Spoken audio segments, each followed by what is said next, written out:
Hey, welcome back to my channel. আজ নারকেল দিয়ে একটা ভীষণ মজার রেসিপি বানাবো। গরম ভাতে আলু সেদ্ধ মাখা আর এই নারকেলের বড়াটা দিলে একদম জমে যাবে। তাহলে বলে দিই কীভাবে বানাচ্ছি, চটপট শিখে নাও। নারকেলটা ছাড়িয়ে কুচি করে নিয়ে একটু লঙ্কা, চাল গুঁড়ো আর নুন হাতের কাছে রেখে দাও। এবার কুচি নারকেলগুলো ভালো করে পেস্ট করে নাও। নুন, কুচি কাঁচা লঙ্কা আর সামান্য একটু চালের গুঁড়ো দিয়ে ভালোভাবে মেখে নাও। হাতে পাকানো যাচ্ছে সেরকম অবস্থা মতো চালের গুঁড়ো দেবে। এই রেসিপিটা কিন্তু আমার ঠাকুমা শাশুড়ির, তিনি আবার বাঙাল। বাড়িতে এসে কিন্তু প্রথম খেয়েছিলাম এটা। আর কি, হাতে নিয়ে চ্যাপটা মতো গড়ে নাও।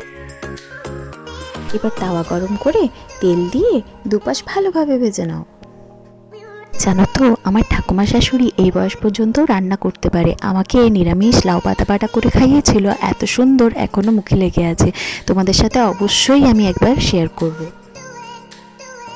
গরম গরম ভাতের সাথে পরিবেশন করে একবার দেখোই না, সবার মন একদম ভালো হয়ে যাবে। রেসিপিটা ট্রাই করে অবশ্যই জানিও। আজ তবে আসি, টাটা।